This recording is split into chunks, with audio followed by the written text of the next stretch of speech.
Bonjour tout le monde, bonjour chers élèves, j'espère que vous allez bien. Comme prévu, aujourd'hui je vais vous présenter la correction du contrôle ou bien de la série de la proportionnalité que je vous ai donnée la dernière fois. Donc elle est destinée pour la première année collège, donc pour cette année, dans la période de confinement. Je suis Sana Harani, professeure de maths. Donc comment par la série. C'est cette série-là qui contient 8 exercices. Donc je vais préciser, je vais donner des précisions sur chaque exercice. D'accord? Suivez avec moi, s'il vous plaît. On va commencer par l'exercice 1. Donc les tableaux suivants sont-ils des tableaux de proportionnalité? Explique ta réponse. On va faire une petite remarque sur le premier tableau. Donc on remarque que les lignes les valeurs de la deuxième ligne, ils sont proportionnels avec les valeurs de la première ligne. On remarque que chaque ligne de la première ligne, si on la multiplie par 3, on obtient les valeurs de la deuxième ligne. Ça veut dire que ce tableau-là est un tableau de proportionnalité car les nombres de la première ligne sont proportionnels avec la deuxième ligne. Qu'est-ce que ça signifie? Que si on multiplie 2 fois 3, c'est 6, 5 fois 3, c'est 15, 6 fois 3, c'est 18. On vérifie le deuxième tableau. Donc, on essaie de faire la même chose, de voir quelle est la relation entre les valeurs de la première ligne et la deuxième ligne. Donc, 10 fois 1,5, ça va nous donner 15. 20 fois 1,5, ça va nous donner 30. Mais 30, quand on la multiplie par 1,5, ça va nous donner 45 et non pas 50. Ça veut dire que cette colonne-là va nous permettre de dire que ce tableau n'est pas un tableau de proportionnalité. Car dans cette colonne, le nombre de la première ligne, quand on la multiplie par 1,5, va nous donner 45 et non pas 50. Passons au troisième tableau. Donc 2,4 et 3, 3,2 et 4, 4,1 et 5. Donc, il y a une relation entre les deux colonnes, mais pour la troisième colonne, donc il n'y a pas de relation. Donc, parce que dans cette colonne, le nombre de la première ligne, quand on le multiplie par 0,8, va nous donner 4 et non pas 4,1.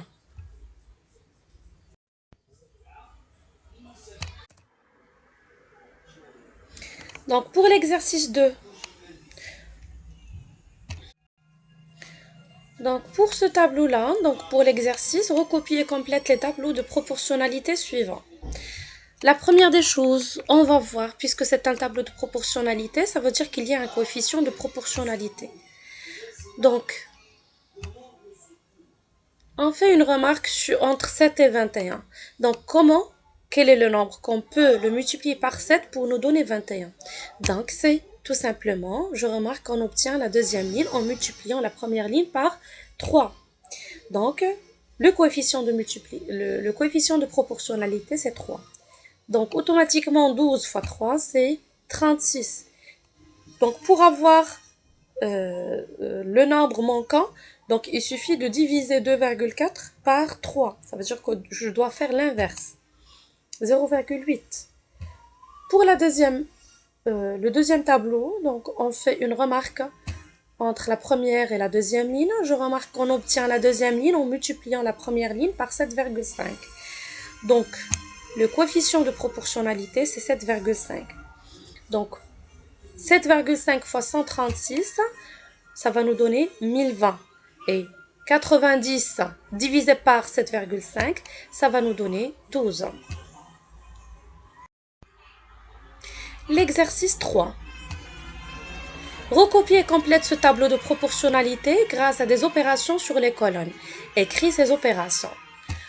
Donc, la première des choses, on remarque que les valeurs qui sont sur la première et la deuxième ligne, c'est 9 et 12. Donc, pour avoir le quatrième, on va utiliser la règle de la quatrième proportionnelle. 6 fois 12 divisé par 9, ça va nous donner 8. De même pour les autres, en se basant sur les coefficients de proportionnalité. Donc, on va vérifier. Donc, la relation entre 6 et 8, c'est on a multiplié par 4 sur 3. Donc, de même, on va le faire sur 3. 3, on va la multiplier par 4 sur 3. Ça va nous donner 4. Et l'inverse, entre 12 et 9, donc je vérifie, je remarque que je multiplie 12 par 0,75 pour avoir 9. Donc, je vais le faire pour 30, ça va nous donner 22,5. Et même chose pour 6, ça va nous donner 4,5. L'exercice 4. Chez le primeur, pour les fraises, le prix payé est proportionnel au nombre de barquettes achetées. 5 barquettes coûtent 5,75 €. Calcule le prix de 4 barquettes de fraises. Donc, ces informations-là, la deuxième question, pardon, combien de barquettes de fraises peut-on acheter avec 12,65 €? Donc, ces informations-là, on va les mettre sur un tableau. Mais on doit tout simplement, on doit commencer par souligner les données nécessaires pour mieux comprendre la question. Donc, le prix payé est proportionnel au nombre de barquettes achetées. Il y a une proportionnalité entre le prix et le nombre de barquettes achetées. Donc, le prix de fraise, donc, on a mis toutes ces informations-là sur ce tableau-là.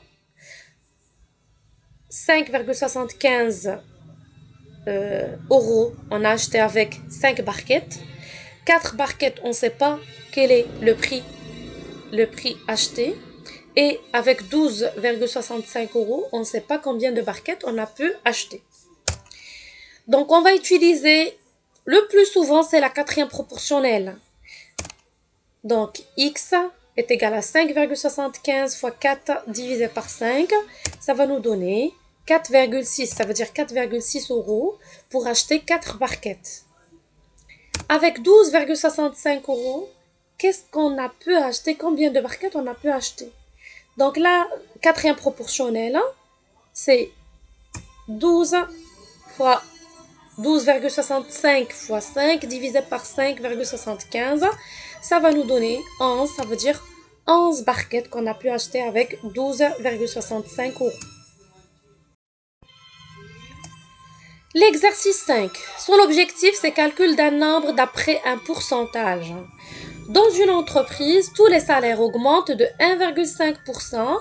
Un salarié gagnait 1532. Avant cette augmentation, calcule le montant de son augmentation puis son nouveau salaire. On souligne les données nécessaires pour mieux comprendre la question. Donc, augmente 1,5%, 1532 €. Ce sont les informations nécessaires sur tout cet exercice. Donc, on calcule tout d'abord ce pourcentage, 1,5% du salaire, pour calculer l'augmentation. Donc, on va prendre le salaire, X, c'est l'augmentation du salaire, 1,5 fois 1532 divisé par 100, donc X est égal à 23 €. Ça veut dire l'augmentation, c'est 23 €.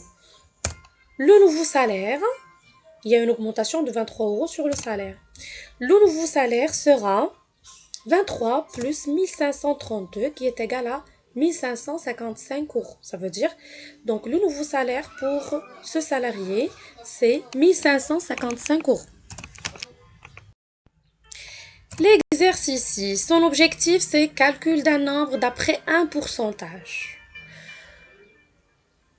Dans un collège de 650 élèves, 195 élèves sont inscrits à l'association sportive.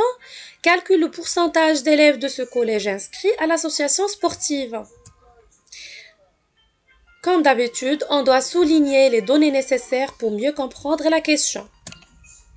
Les informations nécessaires, 650 élèves, 195 élèves qui sont inscrits. Ça veut dire qu'on a 195 élèves qui sont inscrits parmi 650 élèves de ce collège. On calcule le pourcentage en faisant cette opération. X est égal à 195 sur 650 fois 100. X est égal à 0,3 fois 100, ça veut dire que c'est 30%. Ça veut dire 30% d'élèves qui sont inscrits à l'association sportive. L'exercice 7. Son objectif, c'est calcul de la distance réelle ou bien sur un plan, d'après une échelle. Sur un plan à l'échelle 1 sur 15 000, représentant un village, la distance entre deux maisons est 1,6 cm. Quelle est la distance réelle entre ces deux maisons? La distance entre la mairie et l'école est 534 mètres. Quelle est cette distance sur ce même plan? La première chose, donc on va souligner les informations nécessaires. C'est l'échelle, les distances sur le plan et la distance réelle. Donc, on va faire une petite précision sur l'échelle. Quelle est la signification de cette échelle? Ça signifie que 1 cm sur le plan représente 15 000 cm réels, c'est-à-dire 150 mètres. Donc, pour avoir 1,6 cm représente réellement combien de mètres? Il suffit d'utiliser la quatrième proportionnelle.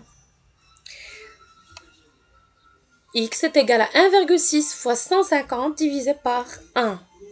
Ça veut dire que X est égal à 240 mètres. Ça veut dire que la distance réelle entre ces deux maisons, c'est 240 mètres. Pour la deuxième question, donc on a 1 cm qui représente 150 mètres, mais on ne sait pas combien de distance sur le plan qui va nous présenter réellement 534. On va utiliser toujours la règle de la quatrième proportionnelle. X est égal à 1 fois 534 sur 150. X est égal à 3,56 cm. Ça veut dire la distance sur le plan entre la mairie et l'école, c'est 3,56 cm.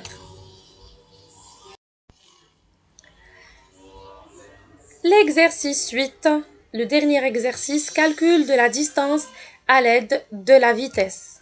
C'est son objectif. Un automobiliste roule à allure constante, sachant qu'il parcourt 120 km en 1h30, calcule la distance qu'il parcourt en 1 heure, la distance qu'il parcourt en 2h40 minutes. La distance qu'il parcourt en 1 heure, ça va nous donner la vitesse de cet automobiliste. D'accord? Donc, pour calculer la vitesse, il suffit de suivre la règle suivante. La vitesse est égale à la distance sur le temps. La distance, c'est 120 km. Le temps, c'est 1h30 minutes. Mais on a une petite remarque sur 1h30 minutes. On doit la convertir en heures.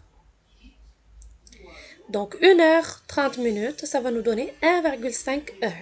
Maintenant, je peux utiliser ma règle pour avoir la vitesse. Application numérique, 120 sur 1,5 est égal à 80 km par heure.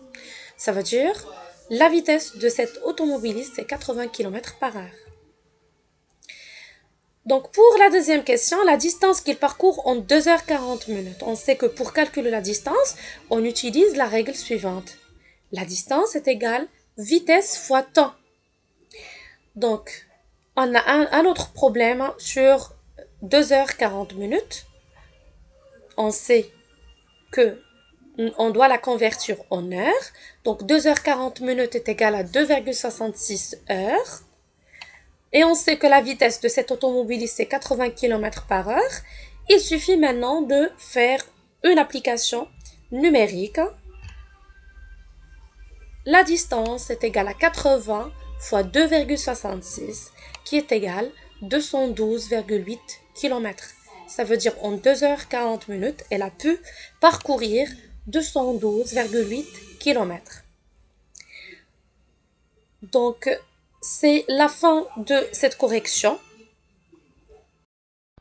Merci infiniment pour votre attention. J'espère que l'explication était bien précise. et utile pour vous. Donc, rendez-vous très prochainement. Au revoir.